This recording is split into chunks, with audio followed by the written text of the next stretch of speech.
Melissa, are we in a good spot to go live?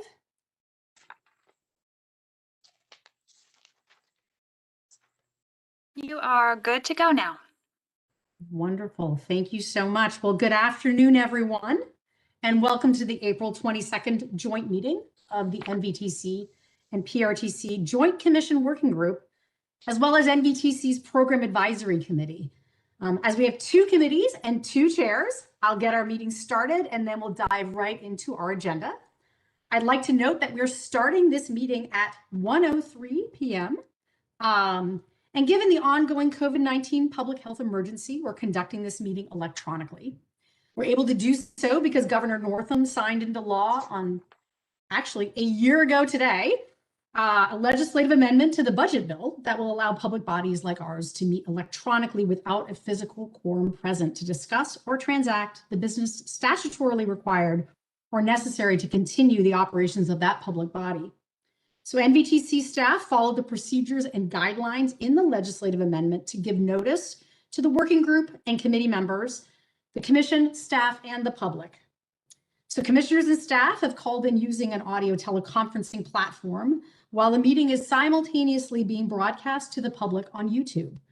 The only visual component of this meeting is the presentation slides, which are being shown on WebEx and on the YouTube live stream. And so in order to help the meeting run as smoothly as possible in this format, I'd like to just lay out a couple procedures that so many of you are so familiar with a year in, which is that I ask that the chairs of both committees and the committee members hold any questions until the end of each presentation. We do have time and opportunity for questions. Of course, muting your phone, unmuting when you need to speak, best done through the WebEx platform, especially if you've called in separately. It's definitely important for you to use the WebEx platform. And I'm now going to turn over to Alan Fye, NVTC's Director of Programs and Policy, to call the roll and identify commissioners and NVTC staff who are present on the call. Go ahead, Alan. All right, thank you, Kate. First, we're going to start with the members of our NVTC PRTC Joint Commission Working Group. So please respond here when you hear your name. Chair McKay? Here. Ms. Bennett-Parker? Here. Ms. Garvey? Here. Guzman? Ms. Rochelle? Here. Mr. Skinner?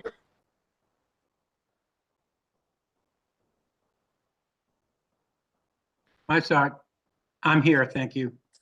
That's all right, thank you. So we have a quorum for the Joint Commission Working Group. I'm going to move ahead to the NVTC Program Advisory Committee. Same thing, Chair Snyder. Here.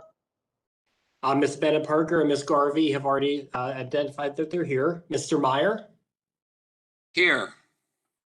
Mr. Faust? Here. Mr. Turner? Here. All right, we have a quorum for both of our committees.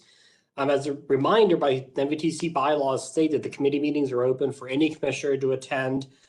Please respond your name if you're here. Delegate Reed. All right, doesn't look like we're able to have any other commissioners today. Now I'm going to move on to identifying the staff, including their titles for the benefit of the listening public.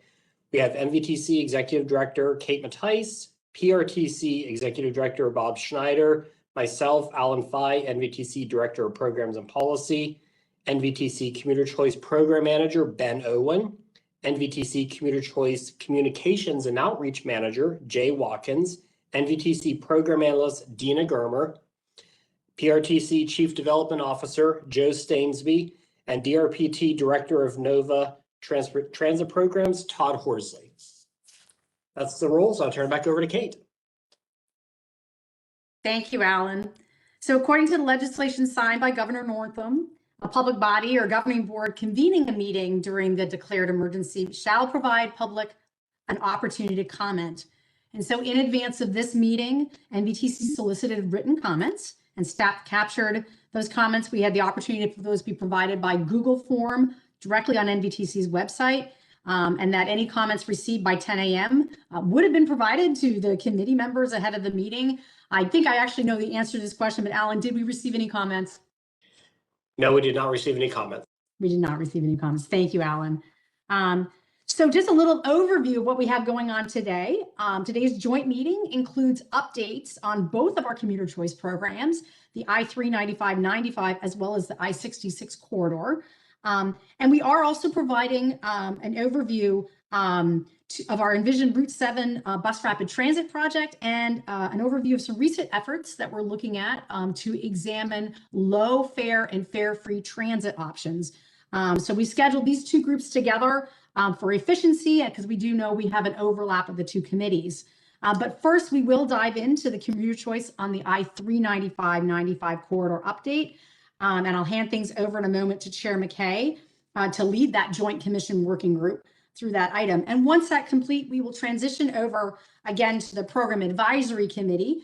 And those who are on the Joint Committee Working Group, you're absolutely welcome to stay, but it's okay when we move over to the Program Advisory for you to disconnect and move back to your regular scheduled activities. Are there any commissioners that have any questions or concerns about the approach to this meeting today? Well, great. So hearing none, I'm happy to hand this over to Chair McKay and the Joint Commission Working Group to dive into commuter choice on the 395-95 corridor. Thank you very much, Kate, and good afternoon to all our working group members that I can see, at least remotely. This afternoon, as you mentioned, we'll be considering a programming approach for commuter choice on the I-395-95 corridor round 2 funding, which covers fiscal years 2022 and 2023. Before I say a few things to set the stage, I want to thank our NVTC staff, as always, for facilitating this meeting and working behind the scenes to make sure that we could have this conversation today. As a reminder, NVTC opened the round 2 call for projects last November, with applications due at the end of January. NVTC received 18 applications with a total refunding request of $26.2 million.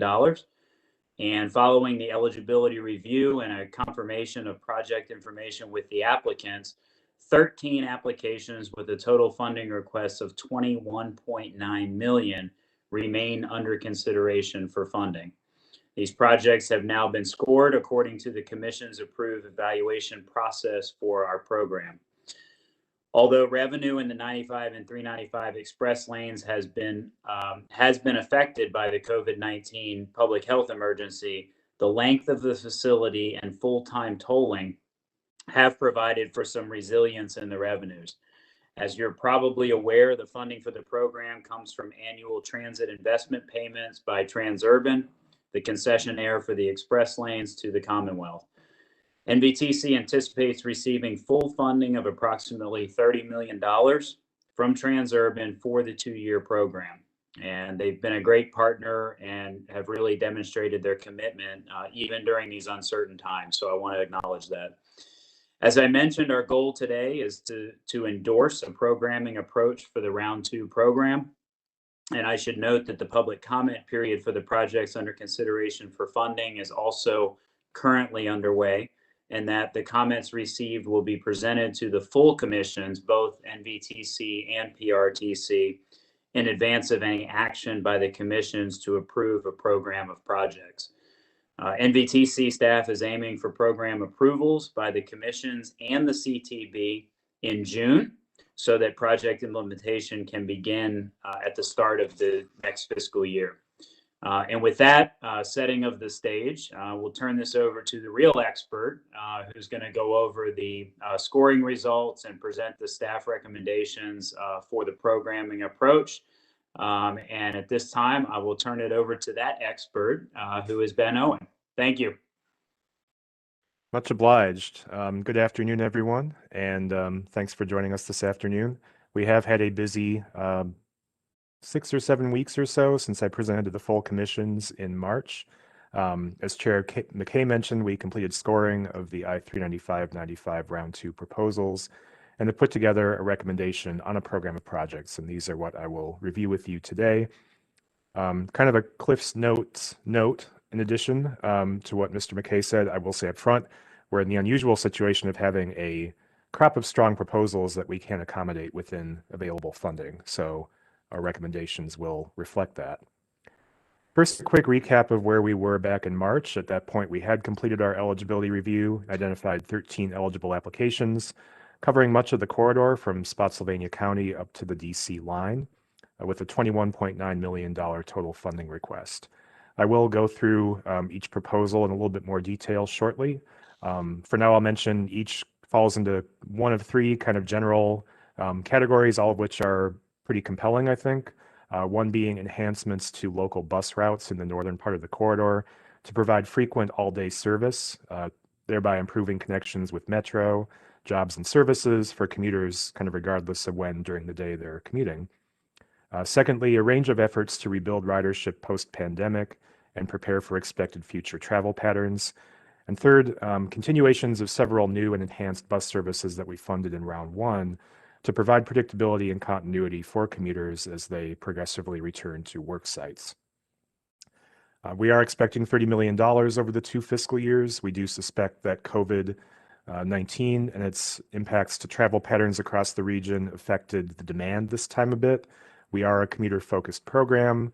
Commuter trips, especially during peak periods, are still down, and uncertainty about kind of when and how things are going to rebound is still up a bit.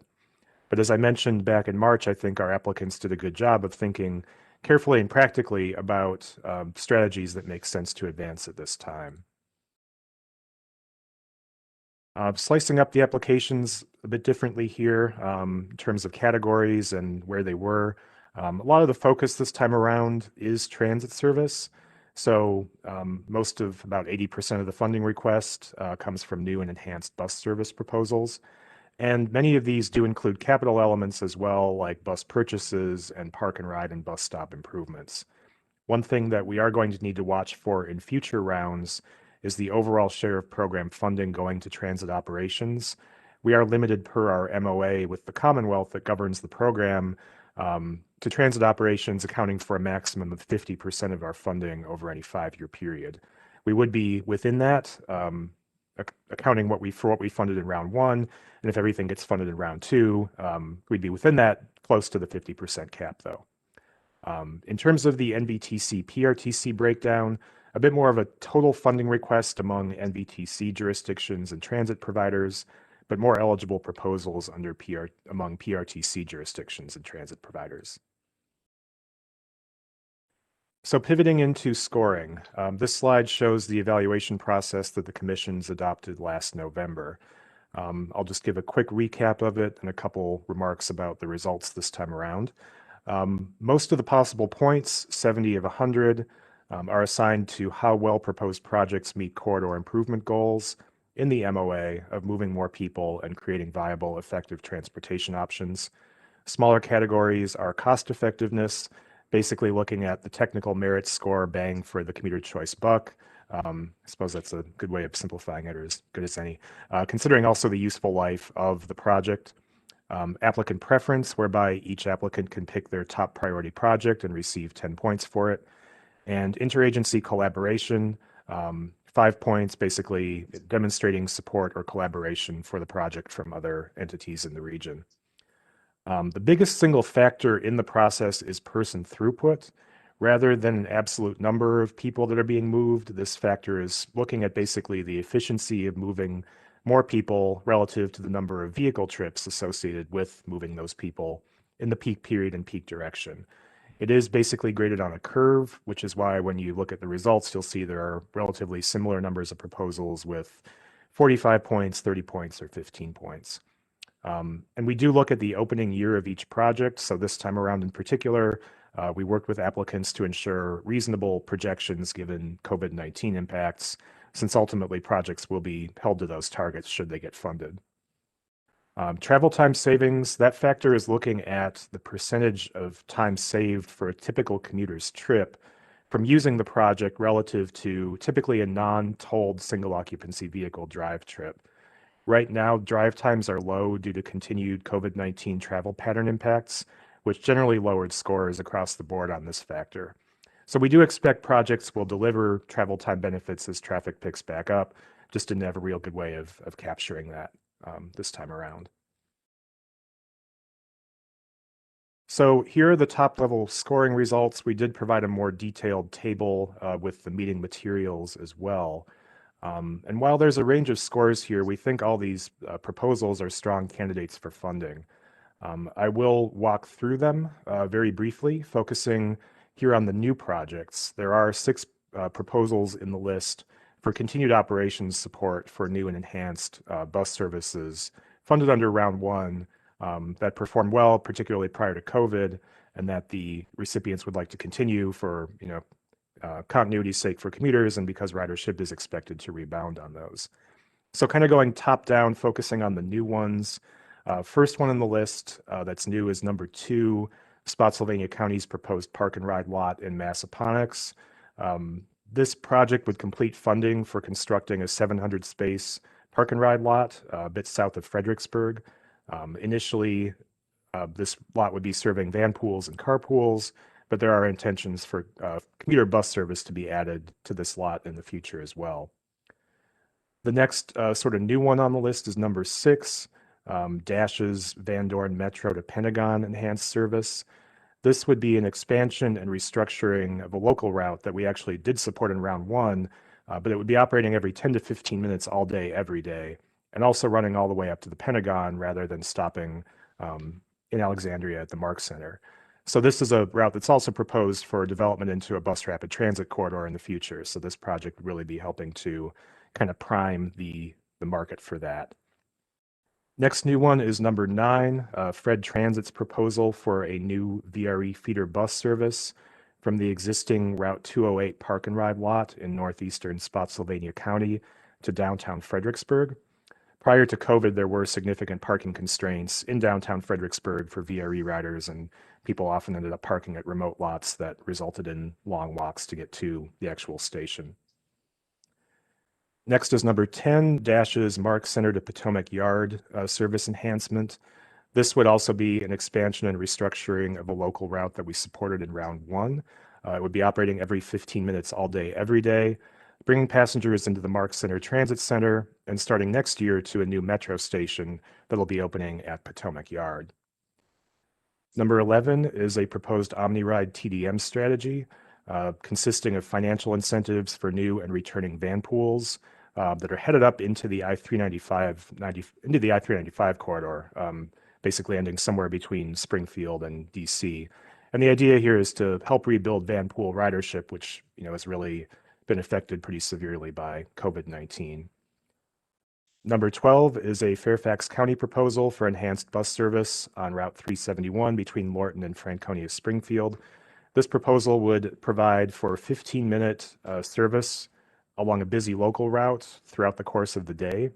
It would also expand Capital Bike Share to the Franconia Springfield area with stations in locations that could leverage bike facilities in the area and connect commuters with work sites and residential areas as well. And number 13, last but not least, is Prince William County's proposed Horner Road Park and Ride Lot expansion. This would be a 100-space expansion of a pretty large facility, over 2,000 parking spaces that typically was parked full every day prior to COVID. This project does include some design and site prep activities.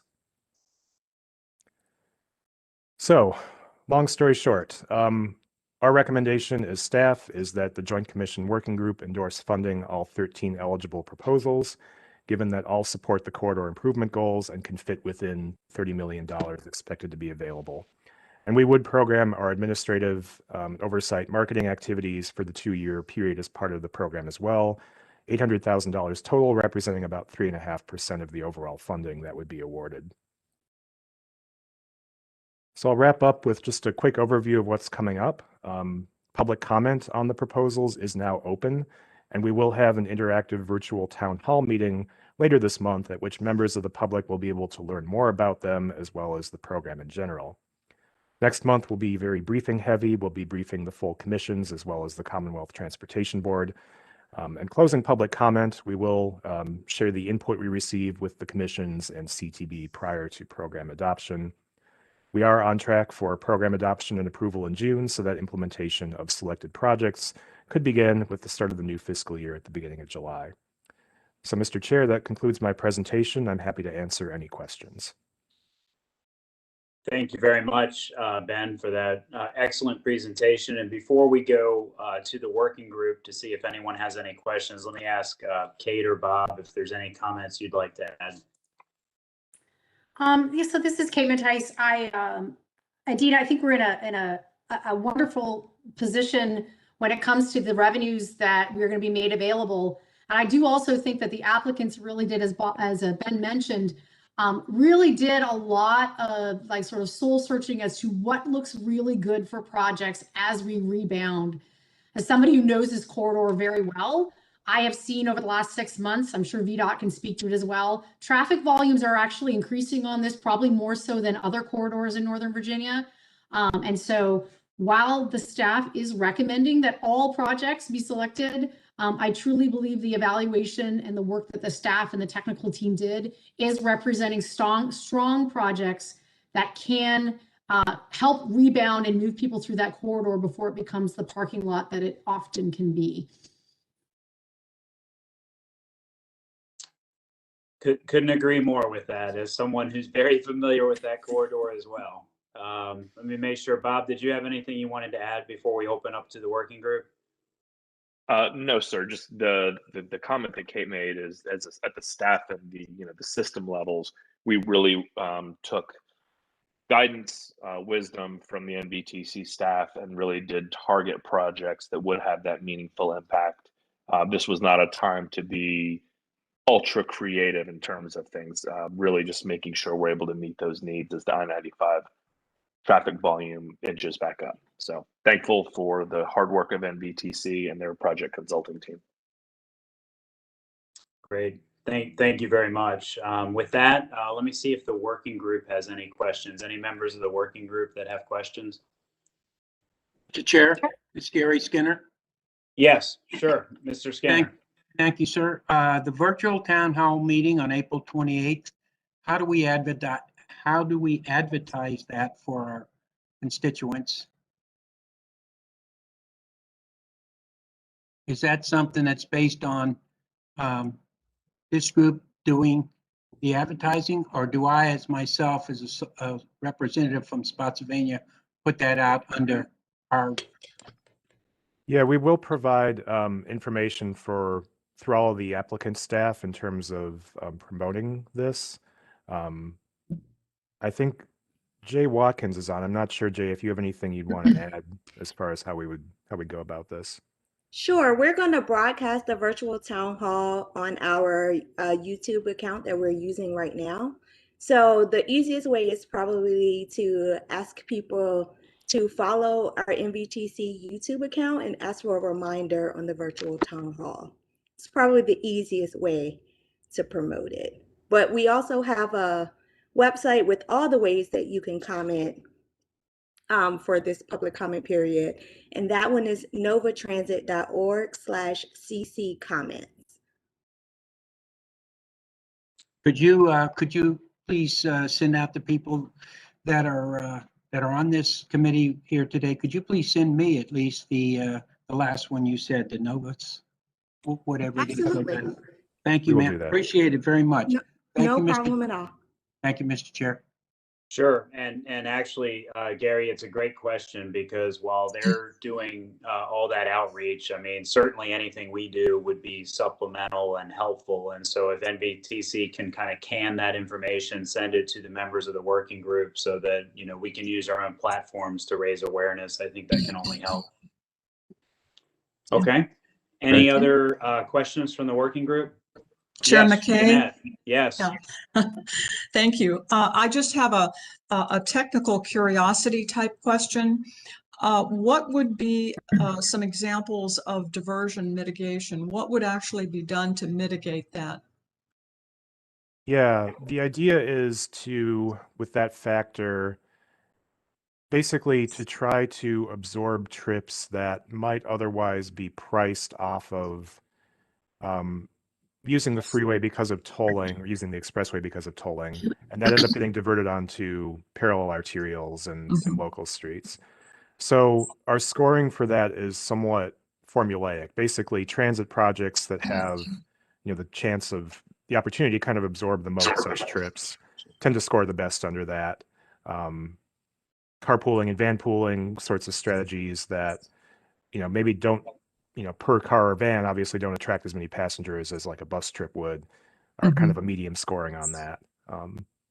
So it kind of favors transit projects, basically, transit services. And Okay, so it would primarily favor, say, for example, bus or van pool or things of that nature.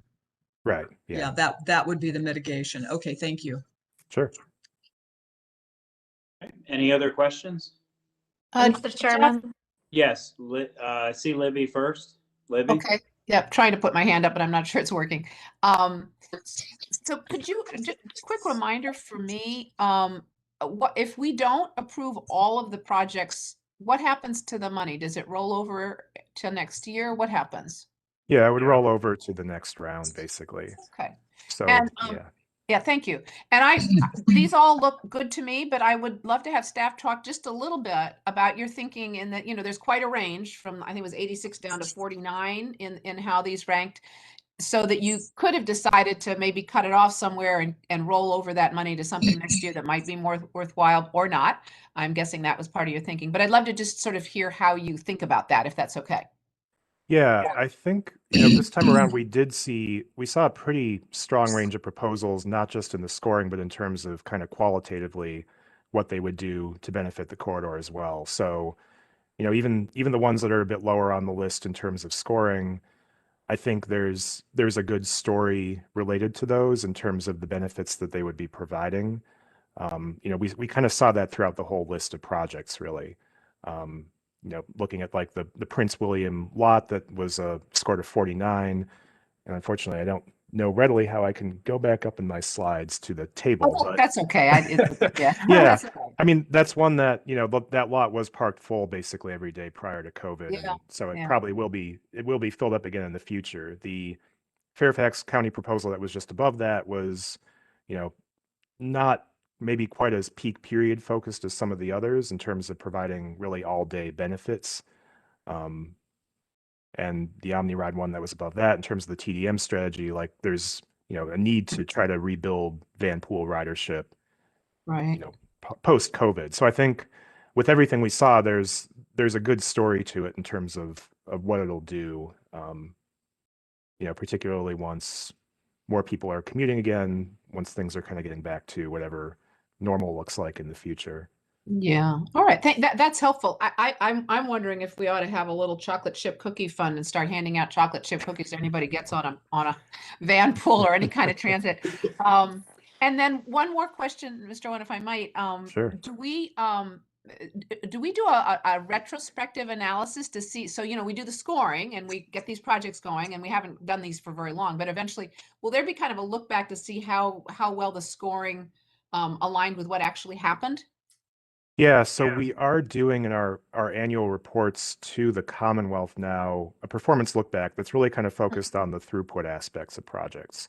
So, how many more people was the project expected to move each morning, peak direction, and what's it actually doing from the data that we have available. So yeah, we are covering it from that level. We've also been working with VDOT to do cordon counts on both the corridors, I-66 and 395, so that we can kind of get a sense of, more macro level, what effect might the program be having on how people are traveling.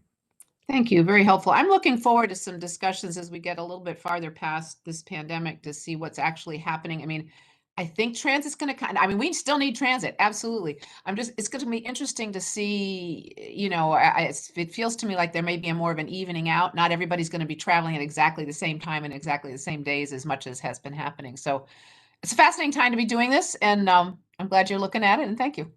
Thank you. Yeah, thanks, Libby. I mean, I think it's fair to say transit's going to take a little more recovery time than congestion building back up on the roadways, sadly. And that's I'm kind of something serious that, about those chocolate chip cookies, Jeff. yeah, I mean, not just Libby's suggestion's a good one, not necessarily endorsed by our health departments, but a good suggestion.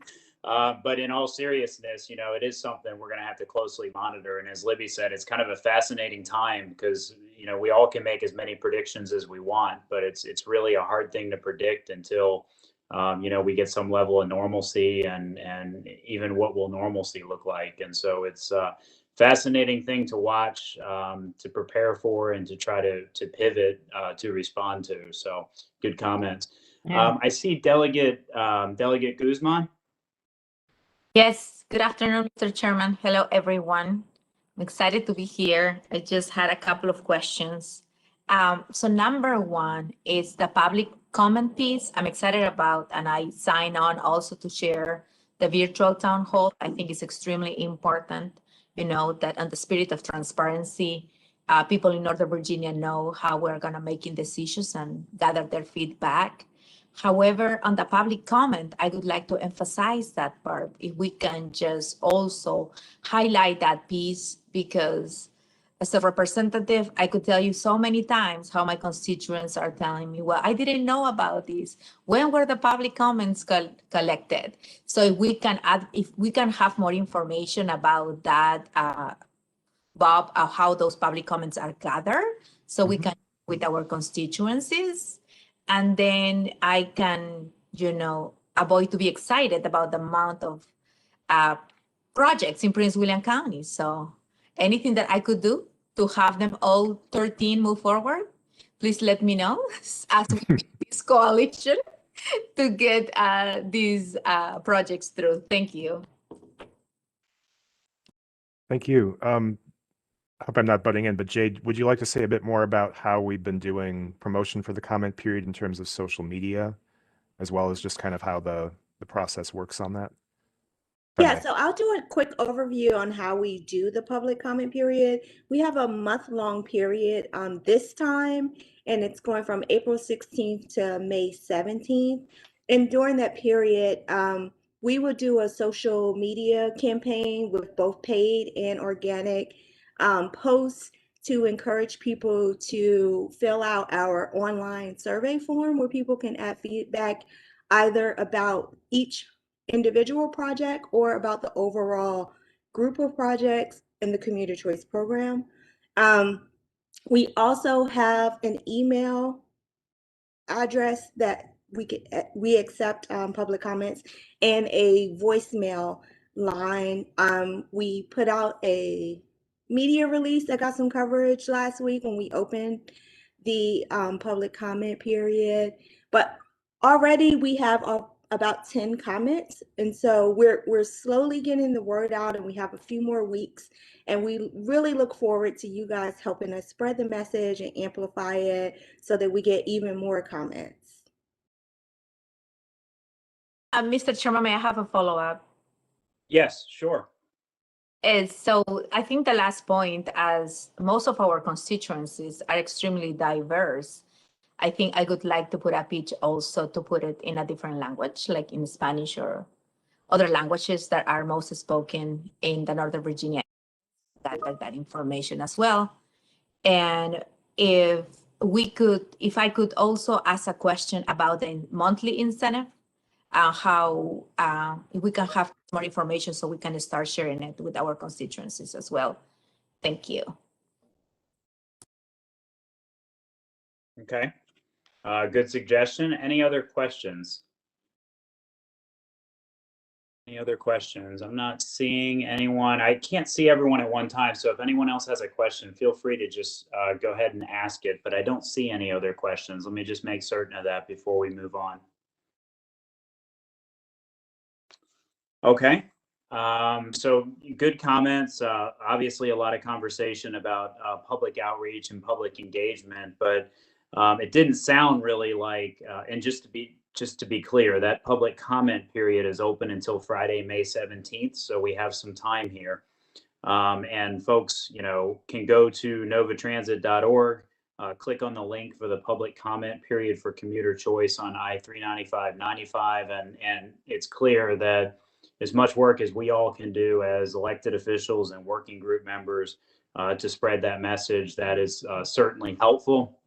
And I think we got some suggestions about expanding public outreach even further, perhaps not necessarily by May 17th, but certainly for other outreach activities that take place in the future. I think some good suggestions to make sure we're trying to reach out to as many folks, including our diverse residents, as best we can and as completely and equitably as we can. So very good comments and suggestions. And it sounds like in terms of the staff proposal, the project elements, that there seems to be a consensus. I didn't hear any concerns with the scoring of the projects listed there. I did hear some expected excitement about getting funding for some of these, and certainly will help our constituents. So it sounds like, unless someone has a different impression, that the consensus is to support the staff recommendation. And so having said that, I think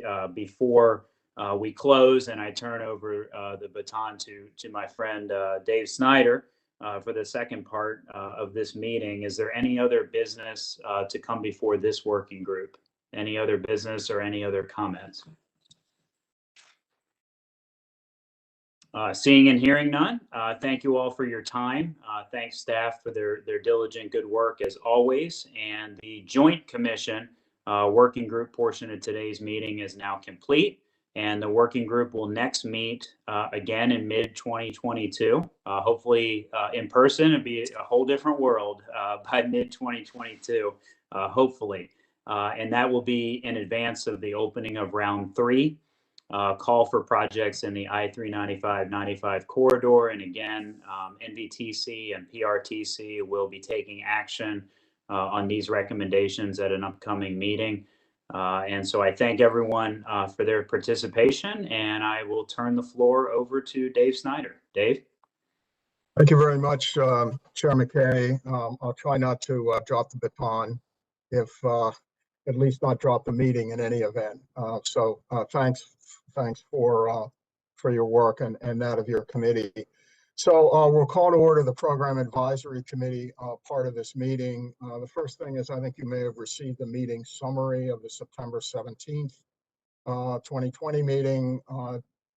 Do people have any comments on that? Okay, Kate, do you need formal approval or just that we read it and have no comments? That is a really good question. I think that it would be great if we could capture any changes, but I do believe that we can move forward with that. Okay, well, unless I hear any dissents, then we'll just assume the meeting minutes are okay. Anybody have any comments? Okay, not hearing any, so that can be forwarded as approved. So we're going to focus on really three substantive issues in the course of this meeting. The first is the I-66 corridor round 4 funding. Then we'll do a quick review of the Envision Route 7 bus rapid transit planning effort. And then a little bit of a discussion about some work that's being done on considerations regarding low and no fare transit service. So going to the I-66 toll revenues, we all know they dropped dramatically as a result of the pandemic. We approved a $4 million initial program, low cost, low risk projects late last year. And we were hoping the revenues for future projects and future funding in the inside the Beltway section of the corridor might increase. And apparently we've received some positive news in that regard. Apparently $5 million in the coming months. And in addition, then we're hoping that the toll revenues will increase. We also have a request from the Commonwealth for a technical change to the memorandum of agreement on the I-66 inside the Beltway. And it relates to the Commonwealth's use of their part of the funds for debt service. So we'll have a member of the DRPT staff explain what's being requested. So I'll turn it back over to Ben.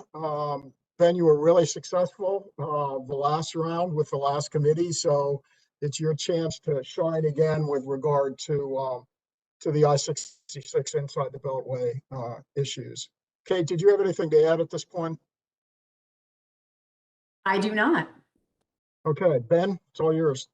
Well, thank you, Mr. Chair. I'll do my darndest, and I will be quick, explaining the I-66 revenue situation and what we're recommending as staff regarding a supplemental round 4 program of projects. So first, just a bit of reminder. Last fall, the Commission adopted a split programming approach for our fiscal year 21 to 22 Round 4 program for the I-66 corridor. And of course, that was because the Inside the Beltway toll revenues that fund the program basically cratered to zero during COVID-19, at least in terms of the payments that we received from VDOT. Just as a reminder, the Inside the Beltway facility is peak period, peak direction tolling only. So the initial program that was adopted last fall supported several low-cost projects. It used only funds that we had on hand in terms of carryover balances, interest payments, as well as closeouts of projects that were completed under budget. And at that time, the resolution that the Commission adopted in October indicated that the Commission would advance a supplemental program this spring pending additional new revenue that would be drawing from the universe of remaining projects based on their technical scores, subject to funding and public comment. So these are the 5 proposals that would be under consideration for any supplemental program. There are 2 new bus services, construction of a park and ride facility, and 2 commuter incentive projects. We would also be including our program administration and marketing expenses for fiscal year 22 as well. So what we're recommending as staff is that we do indeed advance a supplemental program, but that we defer that until this fall. As Chair Snyder mentioned, we expect to receive the initial $5 million from the concessionaire for the I-66 outside the Beltway Express lanes during fiscal year 22. So these payments start kicking in a bit before the actual facility opens, which I believe is December 2022 or something like that. But basically, through the duration of our memorandum of agreement, 2057, I believe, we would be expecting to receive a portion of those outside the Beltway payments to the Commonwealth as well. We will be administering them along with the inside funds as a single inside focused program, as per our MOA with the Commonwealth that governs the program. We don't know the exact timing of when these funds will reach us yet, but the Commonwealth does expect to receive them during the summer, and then we'll go through the process of transferring a piece to us. We are starting to see that revenue is just beginning to turn up on inside the Beltway. We are hoping that that trend continues and becomes magnified because that could resume the flow of net payments back to us. Basically, March was the best month for revenue since the public health emergency began. It was at about 35 to 40% of typical pre-COVID revenues. So, that is a point where potentially we could start looking at really small net payments from VDOT, but I think we'd want to, revenue would need to go up a bit further before we'd start seeing significant amounts transferred to us. However, that could begin happening, depending on what happens over the next few months with revenue. In terms of waiting until the fall, by that time we will either have the outside the Beltway funds in hand or know when they'll reach us. We'll have a chance to see how inside revenue trends over the next few months. Also, our top scoring project is an important regional priority. The operational situation on that one is a little uncertain right now, and that may become clearer in the coming weeks in terms of whether that's something that's ready to advance at this point. In any case, we would look for program approval prior to opening our round 5 call for projects for fiscal years 23 and 24 this November. Before I finish with my part, I guess I'm doing part of this part too. One other quick item on I-66 commuter choice, which is that our May Commission agenda includes an action to adopt technical edits to the memorandum of agreement with the Commonwealth that governs the program. So the most recent MOA update was in January of 2020 that added 2 major rail capital projects, Long Bridge and the Roslyn Metro Rail improvements, to the potential sources of I-66 inside the Beltway toll revenues and to the funding waterfall for these revenues. The current wording on the annual debt service payments would unintentionally limit them to the amounts of inside the Beltway revenues transferred to us for commuter choice purposes. So the correction would give the Commonwealth their intended bonding capacity for major rail investments while maintaining the funding waterfall and the Commonwealth's commitment to the funding schedule for commuter choice. And before I wrap things up, I'll turn things over to Todd Horsley from DRPT quickly in case he has any further remarks on this. I really don't. You summarized it very well, and I think the slide captures everything as well. So I don't have anything to add, but I'm happy if there are questions and that I can't answer. I'm happy to facilitate getting you an answer as quickly as possible, since this will be on the Commission's agenda in May 6th. Great. Well, that wraps up my presentation, Mr. Chair, and I'm happy to answer any questions. Okay, so let me understand, just to lay out the basics of what we just heard. So we saw the revenues drop dramatically last year, and so we cut off the program much earlier and with much less funding than we really planned to do. And then we approved moving for a supplemental program in June of this year to begin funding the projects that we didn't fund but scored well with the initial year's funding analysis. Right. I understand what we're proposing now is to delay this still further into the fall. Let me sort of ask the obvious question. I assume we're doing this because we have virtually no money to do a supplemental at this point. Is that kind of the basic situation we have here? And I just want, for record purposes, to understand that this isn't being done because we want to do it. It's being done because there just simply isn't any money to allocate. So, Kate, I thought you might want to answer that one. Mr. Chair, I'm happy to do so. Indeed. As you may recall, when we presented the option of moving the supplemental program later into the spring, it was a wait and see approach because effectively this entire fiscal year, we have not received any funding from the Commonwealth. And just to, from I-66 inside the Beltway, and just to give you a reflection of years past when we were getting close to $18 million. So this was a very conservative, but what we also recognize is that these projects that Ben just showed you, these are good, strong projects. And so rather than just stop and say no, we do want to keep the window open. As Ben said, the Commonwealth has indicated that they will be able to provide us $5 million as we go into the summer. So knowing that and watching the increase in revenues that VDOT is reporting to us, we do see that we will be able to still do a very conservative program, but that is actually something that at staff level, we feel confident we could put forward a program for the Commission and the Commonwealth's consideration later this fall. But indeed, we don't have any money right now, but it looks like we may have some money as we go into the fall. Okay, I think that's kind of the most basic question of all. Yeah.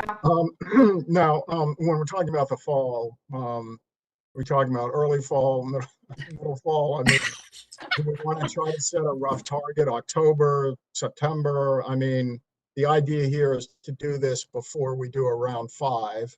Exactly. We are called for projects in November. So we're assuming this fall means sometime before November. Indeed, Mr. Chair. And so typically, just like you just saw with the 395, we typically have a discussion 1 month and action the other. And so just putting sort of the calendar math together, we would likely to be bringing a conversation in September for a decision in October. Okay. And correct me if I am misstating that. That sounds good to me. Okay. Sounds good to me as well. Anyway, questions or comments from members of the committee and anyone else who's on? Yes. Yeah, Mr. Chair, David, thank you.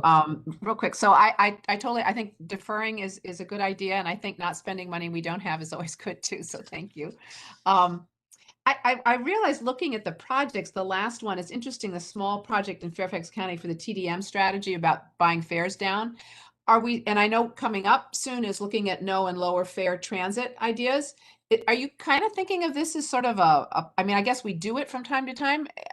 Is this going to be sort of maybe a pilot in some ways of dipping our toe into that area a bit? And how much were you thinking of buying it down? I'm sure I should be able to go back and find it, but it's easier to ask you all. Quite all right. This route, as I recall, was sort of a unique situation in that most of Fairfax County's express routes, I believe, have a $4.25 one-way cash fare. This route, I think it goes back to when the Silver Line was introduced, that it was priced at a level that theoretically would allow the service not to require a subsidy. So the one-way fare on this route was something like $7.50 or something like that. So basically the proposal was to just make up that difference between 750 and 425 or whatever the exact amounts were. Great. That is very helpful. And I'm looking forward to the next discussion on the last one on no and low fare, because I think I'm looking forward to that discussion. So thank you. Thanks, Mr. Chair. Good, thank you. David? Yeah, This is John Pass. You know, one of these items is $85,000 and the other is $154,000, almost nothing. Do we have no money? I mean, if these are two projects that are worth, implementing, do we not have that kind of money that we didn't allocate in the past? Yeah, these would be ones that would be easy to fit in, but I think what we're kind of thinking about is those are both kind of new incentives in a way.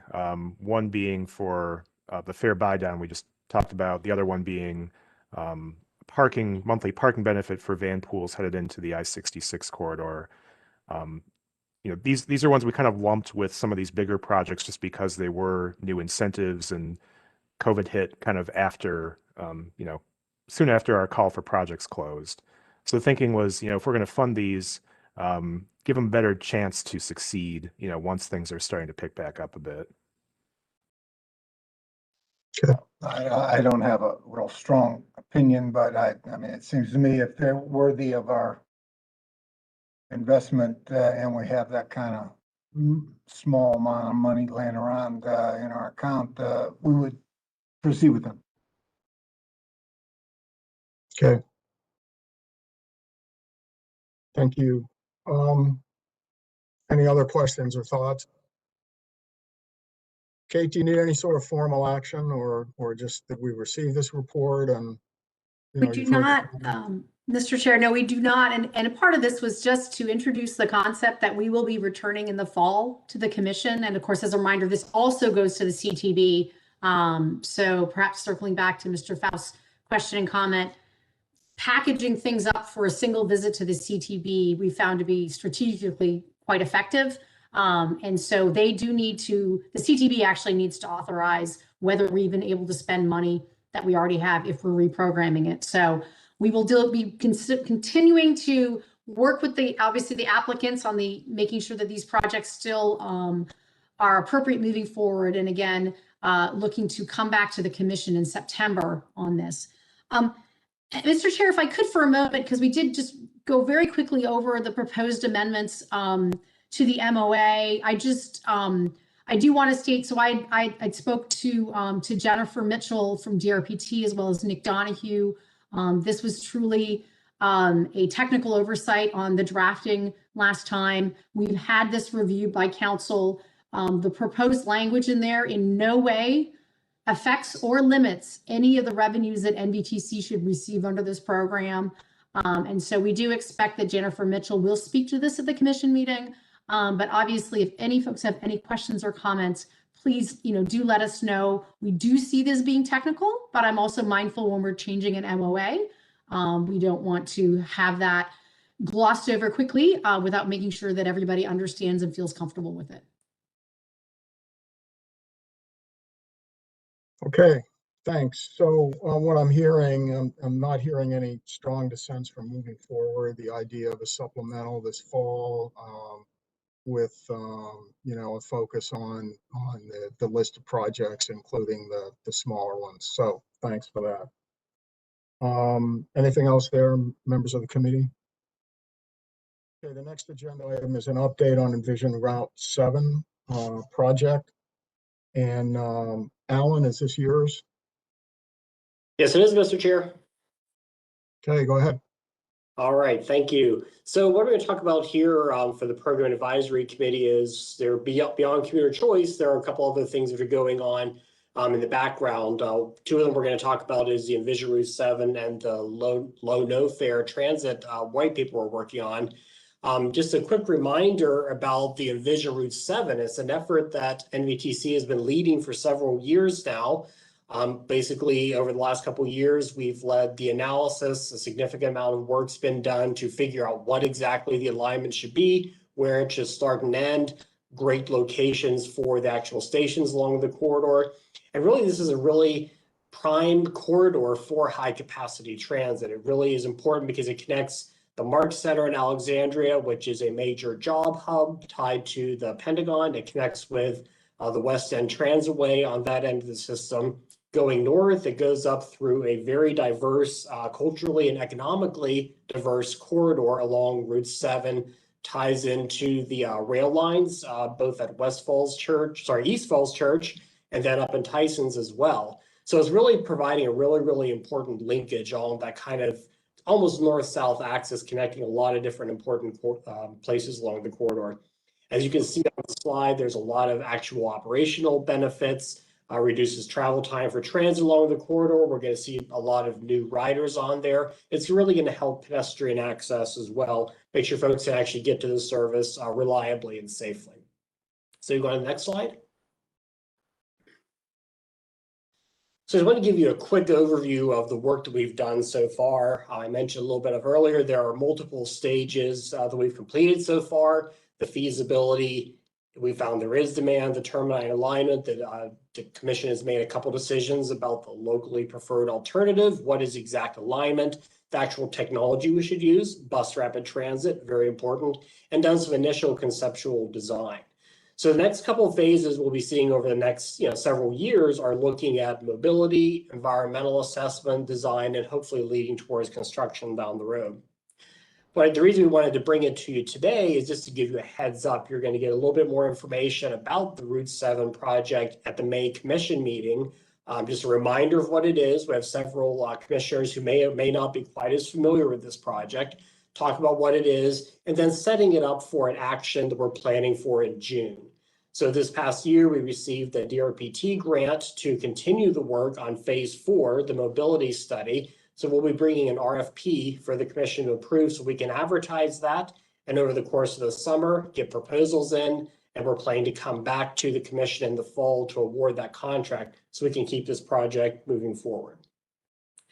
Overall, also at the commission meeting, you're going to get an update on the Transit Resource Center, which is our broader kind of information data analysis and project group that we have within NVTC, and Vision Route 7 falls within that. So we'll be coming back, like I said, in May and June for some information and some action. Before we move on to the white paper, Kate, did you want to add anything about the Route 7? Yeah, thank you, Alan, Mr. Chair. And so again, this is really for the benefit of those of you who might be a little bit newer to the commission. Envisioning a bus rapid transit along the Route 7 from Tyson's all the way through to Alexandria has definitely been a vision of actually 4 of our jurisdictions. And so this is part of the reason NVTC is playing this role, is this truly a regional project, including Arlington, City of Falls Church, Alexandria, and Fairfax County. And in fact, we've been very fortunate to partner with Fairfax County on some elements that reside within their geography. So we've been working very closely with the Fairfax County team on this. A couple of things that are going on right now, if anybody's been sort of watching the congressional space, is the opportunity for funding at the federal level, both through whether it be earmarks, a larger infrastructure package, but also under the new administration is whether there's an opportunity to be seeking funds for this type of activity in the what's now called the RAISE program, which used to be called Tiger and Build. And so this is something that at the staff level, we're investigating very closely. We actually have connected with Representatives Wexton, Connolly, and Beyer, all on this project, and specifically on helping with federal funding to help with the environmental assessment and design work. Those are obviously very important places to be able to put it in a good spot to look in the future towards perhaps federal or smart scale funding for construction of this project. So we've actually received some really favorable feedback. This may not be the year for an earmark for this project, but we wanted those members to at least be familiar and get excited about it. Where we do see some interesting opportunity, as I mentioned, is actually in the USDOT's RAISE program. And so again, at the staff level, we're assessing whether we could be applying for a planning grant. That application is due in the middle of July. So obviously we'll be working very closely with the commission on that. But we do see if we're able to get federal funding, especially linked with perhaps some cost share by the state, is that actually a really important way to move this corridor forward.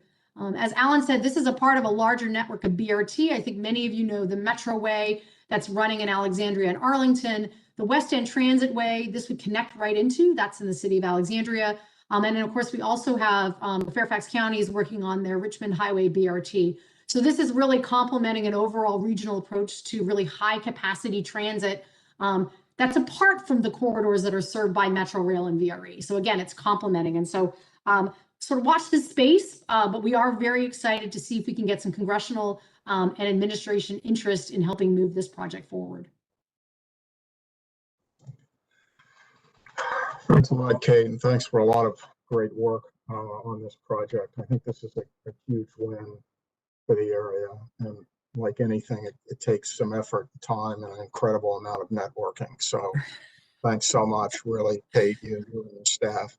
Anybody have any questions at this point on this? And please feel free to contact Kate or Kate's staff for more detail on this project if you'd like to be briefed more than we're able to do today. Okay, thanks. This is Chairman Steiner. This is Mike Turner out loud. If I can add staff, I don't think there's any conflict here. It sounds like this is over the horizon a bit, but is there any potential conflict with how fast Metro Transit comes back up post-COVID with the implementation of any BRT measures? Are they going to conflict in any way or overlap, or is there some dis-synergies there that we could anticipate as a result of the coming back from the pandemic? Well, That's a great idea. I was happy to answer. One of the things I think that is really promising on a route, especially like Route 7, is when you look at the transit trends, and we're going to continue to report those to the commission, is that local bus routes are actually maintaining very strong ridership. And so in many ways, this is complementing the movement of people along this corridor. This is already a very transit dependent corridor. So we actually do not see this as conflicting, but rather complementing. One of the key things, of course, this does link into a couple different metro stations, but this is really serving a route that is not currently, is currently served by bus, but can even benefit more from sort of that ongoing full day quality transit service. Great, thank you. Sure. Thanks. Excellent question. Thank you for that. Mr. Chair, could I ask one quick question? Of course. Thank you. So, you know, looking at this, I think there's also thinking of linking into the existing, the Metroway and what, you know, was once thought to be a route for a streetcar, which I think BRT would work for, so that there'd be at the end a loop, right? So you could just come, I assume we're sort of thinking along those lines as well, although you're looking just at Route 7 here. And yes, I mean, I'm sorry, Alan, do you want to, I keep answering for you. That's all right. Yeah, absolutely. That's a really good point, because even though we've only called out a couple of the projects, there are many opportunities where they tie into other planned stuff. I neglected to mention the Columbia Pike corridor, which you said, yeah, obviously was a streetcar, now looking at other modes. But yeah, it would definitely tie in as well. It would tie in the Bailey's Crossroads area. So you end up with that regional connection that Kate was talking about. And operationally down the road, depending on as things come online, as they're built, there are opportunities to add new different types of service patterns in there once things get up and running. So I think we're looking at it regionally, as NVTC's role is to pull back a little bit and make sure we're looking at all the different connections. That's great. Thank you. And I will say, many years ago, I had a conversation with Mark Elrich in Montgomery County, and he started getting kind of excited about a BRT coming from Montgomery County down through the district to the Pentagon, connecting with the BRT in Arlington and around. Anyway, there are a lot of really good possibilities here that we might get to. So thank you. Thank you very much. Great question. Anything else? And Mr. Chair, I neglected to transition over to this teaser on some of the work we're doing with reduced fare and fare free. So I apologize, Alan. Go ahead. Right. Thank you. So so over the last several months, and actually going back maybe 6 or 8 months, we've heard a lot of questions and comments from commissioners during meetings at various committee meetings to what does it look like for different transit agencies to provide low fare options for riders or no fare options. Right now, we've kind of gotten into this really good, perfect storm of There's been engagement at the commission level to talk about it. The state, the Commonwealth through DRPT with their latest transportation trust fund realignment has dedicated funds through the TRIP program to help these types of programs move forward. So what we decided to do is take a look, step back, take a look at what is the continuum of different types of options that a local jurisdiction could provide to their riders. So whether it comes from all the way to 100% fare free, where there's no fare on their local system, to subsidies for folks that maybe are low income on specialty routes that lead to major employment areas. So what we're doing is we're creating a white paper that looks at the whole continuum of options that are out there that you could pick and choose from, and then also diving a little bit deeper into what are the policy implications of doing that, what are the cost implications, and then what are some of the operational trade-offs that you have to deal with if you go down any of these routes. So we literally had the kickoff meeting with our team about 2 weeks ago, and we're really diving deep into this conversation. I think you're going to see a parallel conversation on a different scale happening in the metro world more than likely over the next couple of months. But we're diving into it, and we're hoping and planning that on the July 1st commission meeting, we're going to be able to present you all with a briefing on the white paper, talking through those topics I mentioned. We're also going to ask DRPT to talk a little bit about their TRIP program, because that gets a little bit into what are the goals of that program and how can that program potentially help jurisdictions implement some of these ideas. And then we're also going to talk to one of our local transit providers here in Northern Virginia and have them talk about some of the work and some of the study and analysis they've done. So that's a very, very quick high-level teaser of what we're working on behind the scenes, but we're really excited about it, and it's getting a lot of press locally, statewide, and nationally, this trend of moving forward. And we can't forget that's going to be really important in the post-COVID recovery. How can some of these policies really, really help folks get back onto transit? So that's all I have for now. I don't know if Kate, if you have anything to add. No, but it's really exciting. In fact, with working with our jurisdictional staff, I know there's a lot of interest in a number of our jurisdictions, really understanding the policy implications and how this rolls out. So we're really looking forward to present a really good thought piece for the commission, walking into the summer, some things for each of you to think about, especially within your own transit systems. But we do not have the answers yet. Watch this. Make a comment. Of course. Thank you. I would like to just share with you just for a moment what it's like for a very small jurisdiction that has its own bus system and what our experience has been like for the last 12 months, almost exactly 12 months. We have what's called the Q bus. It's the City University Energy Saver System. It's a cooperative bus system that we operate that includes stops at George Mason University with routes through the city that terminate at the Vienna Metro Station. And we've had this system in place for 40 years. And when the pandemic hit, we immediately suspended all of our fares. And we also retrofitted our buses to put up plexiglass screens. All of this, the fare suspension and the physical changes, and having people just get on the bus at the back door instead of the front, all of those were designed to protect the safety of our drivers and riders from each other.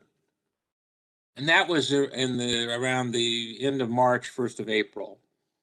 And then, of course, the events of Memorial Day in Minneapolis created a whole nother issue in this country with respect to social equity and justice issues.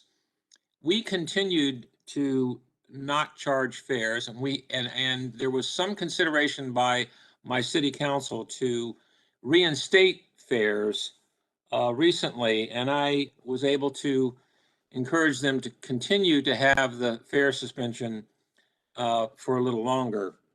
And I think we did the right thing, but only at the time, we only did it for the reason of protecting our bus drivers. At the height of the pandemic, and we're talking about late April, all of May, our ridership still was about 525 riders. And the people who were riding those buses were taking those buses because they had to go to work. They weren't going to for any other purpose. And they were taking the bus because they had no other way to drive or to travel. And so it became clear to me that there was a social equity, there was a justice issue relative to local transportation and bus systems. And so I have been advocating quietly to make this system permanently fare-free. We had a presentation by our staff probably 6 weeks ago.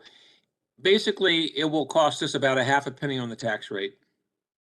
And I see this as both, at least in the short term or in the intermediate term, one thing that our community can do to bring about a little bit of an adjustment in terms of public expenditures on behalf of all people.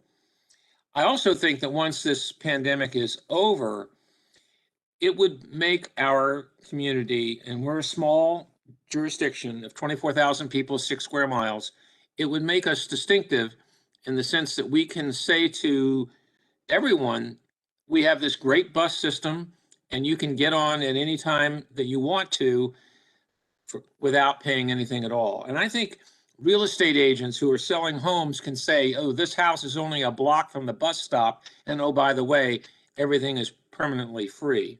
I think that's would make our community distinctive. But beyond that, I'm still thinking about the core number of people, and I think it was probably 25 to 30% of our ridership are people who have no other transit option. And for them, if they're not having to pay $2 in the morning and $2 in the evening, or $1.75, so that's maybe close to $4 a day times, like let's say 20 days of the month.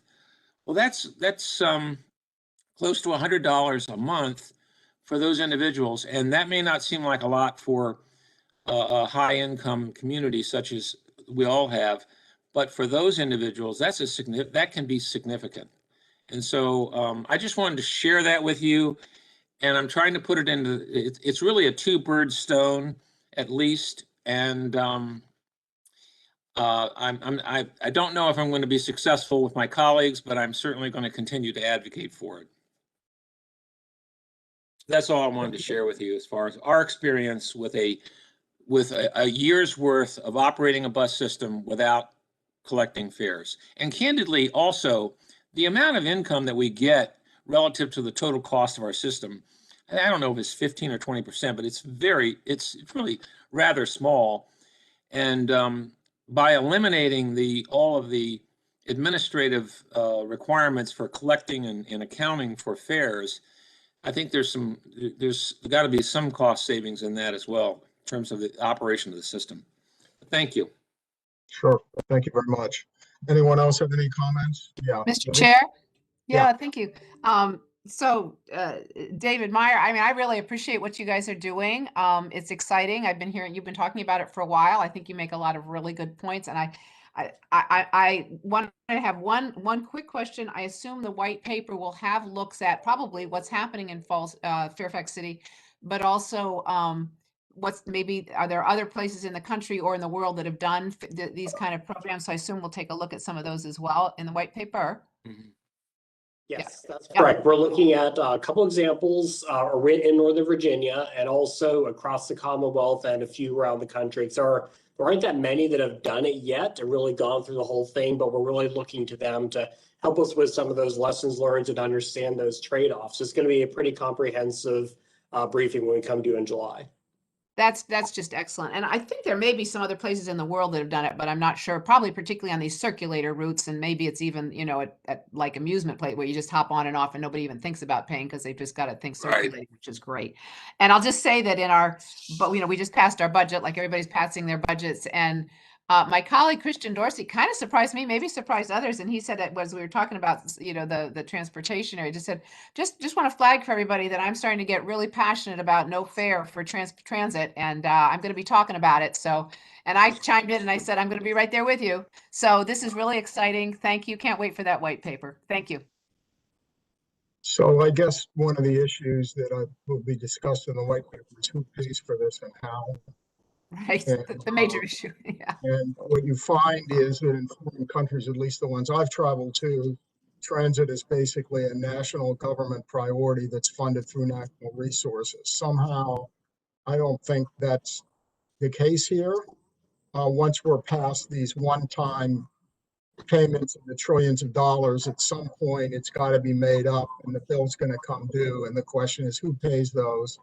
And what arguments can you make to the people that'll be paying as to why it's in their interest to do this beyond values? Why is it in their interest? And I think Mayor Meyer laid out a very interesting thought, which was it actually might increase property values by having this service available to people. So it's that kind of discussion that I think we need to have, not only what is provided, but what's the cost of it, who pays, and how do we make the case to the larger public that one way or another it's going to pay for this, that it's in their interest as well as the interest of those who are enjoying the fare-free or lower fare transit. So clearly a lot of food for thought here. There's also a matter of scale. A certain amount of money is involved in Fairfax City. And if Metro were to do this, the scale ramps up pretty significantly, pretty fast. So I think there are those options as well. So it may be free in some contexts or reduced in others, and some sort of, what I mean. So anyway, the scale issue is one that's of interest as well. So any event, food for thought, and thanks for the creative thinking that's gone on here. Any other questions or comments? Yeah, Chair Snyder. Sure. Go ahead, Mayor Rich, anything? Oh, thank you. I know I'm not part of this committee, but I just want to express to you how much I appreciate hearing this conversation and this dialogue about this.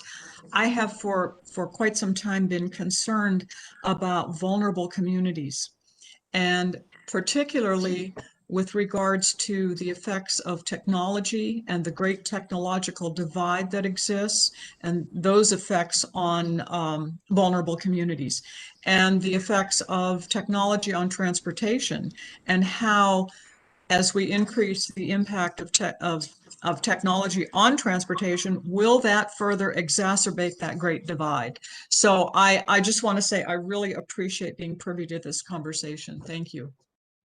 Thanks. Anyone else? Any comments, questions? Yeah, Mr. Chairman, this is Mike Turner. A couple of things occur to me on this, because this has come up in a couple of webinars that I've been in. First, I think we got to be bold. I would be shocked if this white paper didn't come back in bold letters in the first step and say, we got to be free, no fare for X period of time to get people back on transit. This is not a time to watch our pennies. I think every penny we spend up front with a bold marketing program and no fares is going to pay back in multifold down the road if we get people back on transit. So this is not a time to be shy. So the other thing is, we're not just competing to get back to what normal is. We don't know what normal is anymore. We don't know how people may have serious long-term concerns about mass transit because of infectious environments. On the other hand, we also have a whole bunch of businesses that now figured out that work from home really does work, and that the online community is very productive, which is also going to act against it. And so we've got to overcome not just the inertia of the changed habit pattern, but also the new habit patterns that we don't know the long-term impact of. And so it goes back to the first point, is I think we have to be very bold in the way we market this and what we do. The third one is a little bit more obscure, but I think it's really exciting. We actually have an opportunity for the first time, maybe in the history of the transit system, to actually measure the economic flexibility, the elasticity of demand for mass transit. And if we were really creative, so for example, we could go for a period of time and say no fares. Then we could go for a period of time and raise 5% of what they were and measure usage, measure that demand, and then do it for a month, and then do it for 50% for another month. And we could actually measure the actual elasticity of the demand curve for mass transit in Washington in a post-COVID environment, track it, and then make a data-based decision on the long term saying, look, we think the effect on revenue is good if we set fares at this, or we go to no fares. I think I'm really excited by Dave's proposition of no fares. It absolutely addresses the equity issue right up front in a bold way. And I think it's terrific, and it's a great point. But there's a real opportunity to measure the economic impact of no fares and various fares to where we can establish a really optimum marginal revenue equals marginal cost point for costing out the use of transit in the DC metro area that we've never had before and may never have again, because we can ramp up slowly over time. So that's kind of out there, but it just it occurred to me. So thank you. Okay, Mike, thanks. Very helpful.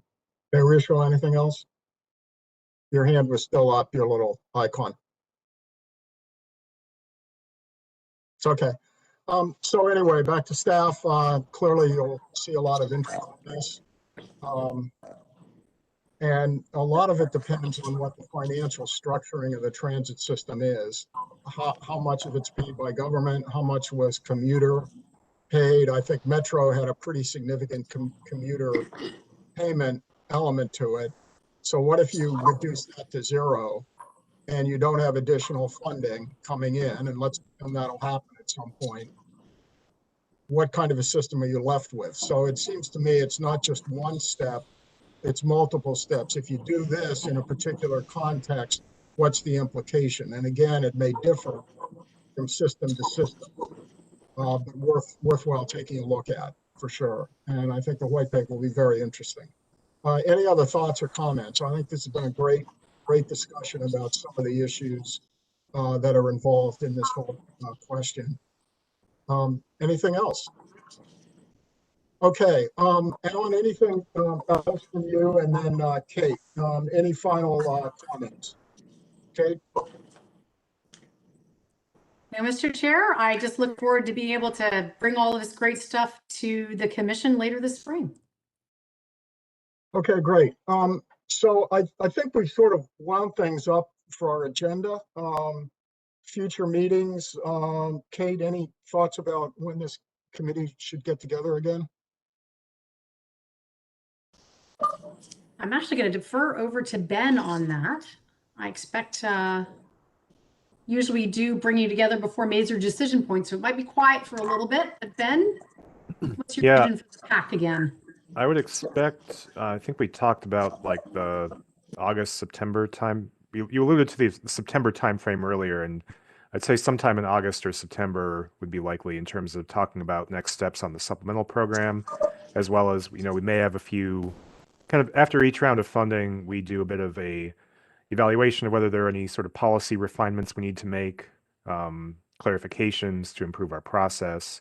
So, as we go through that process, there may be additional things we want to bring to the PAC's attention as well. Okay, sounds good. So we're thinking late August, September sometime. So we'll work with folks as to what works the best, if any date works during that time period. We'll figure something out. We'll make sure it happens. I know that the committee members will as well. So I think that's it. Does anybody have anything else that they'd like to bring up or speak to? I wish everybody a happy Earth Day. This Yeah. felt like the right meeting to be having on Earth Day. Just saying. Thanks. Yeah, how to get more people on transit is certainly a key. Have any of you heard any of the presidential summit? It's been very interesting. I think it's still going on for 2 days, so you may want to just go in through the State Department website and pull it up and take a look at it. It's the sessions have been really quite interesting, and not only domestic but global in its scope. So clearly what we're doing here is very relevant to all of that in a very positive way. So thanks so much for your time. And yes, happy Earth Day, and look forward to upcoming NVTC meetings where we'll be further discussing these issues. And I think staff's been given a great sort of initial read on some of these issues. So thanks so much, everyone. Take care. Thank you. Stay well. Thank you, everybody.